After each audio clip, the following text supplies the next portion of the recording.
আসসালামু আলাইকুম প্রিয় দিনী ভাই ও বোন, আপনারা জানেন আরবি ক্যালেন্ডার অনুযায়ী শাবান মাসের 15 তারিখের রাত্রি শবে বরাতের রাত্রি হিসেবে পরিচিত। প্রতি বছর এই রাতে গোটা মুসলিম সম্প্রদায় বিশেষভাবে ইবাদত বন্দেগী করে থাকে। প্রিয় বন্ধুরা, আমরা এখন জেনে নেব আসলেই কি এই শবে বরাতের রাত্রে ভাগ্য নির্ধারণ হয়। এ বিষয়ে প্রথমেই জানতে হবে হাদিস শরীফে শবে বরাত বলে কোনো রাত্রির উল্লেখ আছে কিনা। আসলে হাদিস শরীফে শবে বরাত বলে কোনো রাত্রির উল্লেখ নেই। হাদিস শরীফে এই রাতটিকে লাইলাতুল নিসফি মিন শাবান অর্থাৎ মধ্য শাবানের রজনী হিসেবে উল্লেখ করা হয়েছে। তাহলে জানতে হবে হাদিসে এই রাত্রির নাম লাইলাতুল নিসফি মিন শাবান হওয়া সত্ত্বেও এর নাম শবে বরাত কেন হলো, কিভাবে হলো। হাদিস শরীফ অনুযায়ী শাবান মাসের 15 তারিখের রাত্রিটি অত্যন্ত বরকতময় ও ফজিলাতপূর্ণ। এই রাতে আল্লাহ তাআলা তার বান্দাদেরকে বিশেষভাবে ক্ষমা করে থাকেন, জাহান্নাম থেকে মুক্তি দেন। আরবিতে বারাত শব্দের অর্থ যেহেতু মুক্তি, তাই অনেক আলেমগণ এই রাতটিকে লাইলাতুল বারাত হিসেবে আখ্যায়িত করেছেন।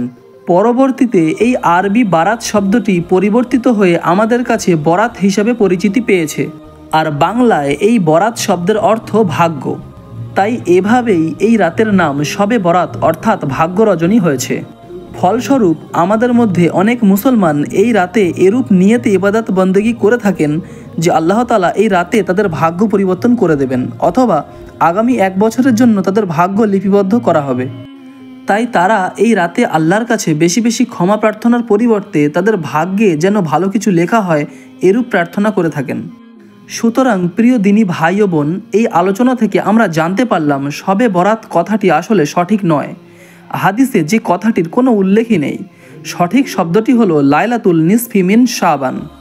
এবং আমরা আরও জানলাম যে এই রাতে কোনো রকম ভাগ্য পরিবর্তন বা ভাগ্য লেখা হয় না, বরং এই রাত্রিতে আল্লাহ তাআলা তার বান্দাদের গুনাহসমূহ ক্ষমা করতে থাকেন, জাহান্নাম থেকে মুক্তি দেন।